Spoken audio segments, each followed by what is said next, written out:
Il y a 15 ans, un homme originaire de Virginie aux États-Unis avait été gravement défiguré après avoir reçu une balle de fusil. Il a longtemps essayé de se cacher du regard des autres. Mais aujourd'hui, la science et les efforts de chirurgiens talentueux ont pu changer son apparence et sa vie.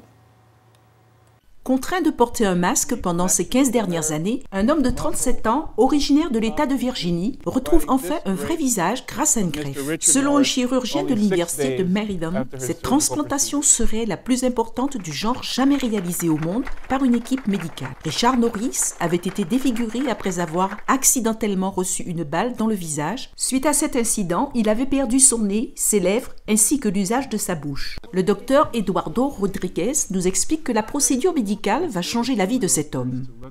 Avant, les gens dévisageaient Richard parce qu'il portait un masque. Ils voulaient voir sa difformité. La chose la plus difficile à faire pour lui était de manger, et il comprenait que les enfants le regardent avec insistance. Même les adultes le dévisageaient. Maintenant, ceux-ci ont une autre raison de le regarder. L'opération, qui aura duré 36 heures en tout, combinée à la générosité d'un donneur anonyme, ont permis à Richard Norris de retrouver un nouveau visage.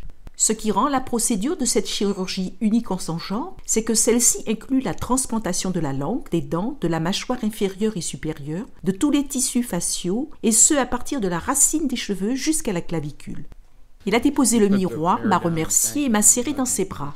C'était le plus beau cadeau qu'on pouvait lui offrir. Depuis, nous pouvons présager que nous récupérerons ces 15 dernières années perdues et que nous pourrons réinsérer Richard à nouveau dans la communauté. Cette opération chirurgicale est le produit de 10 années de recherche financées par le département de défense et sera un modèle utilisé pour venir en aide aux vétérans blessés dans des bombes artisanales en Afghanistan.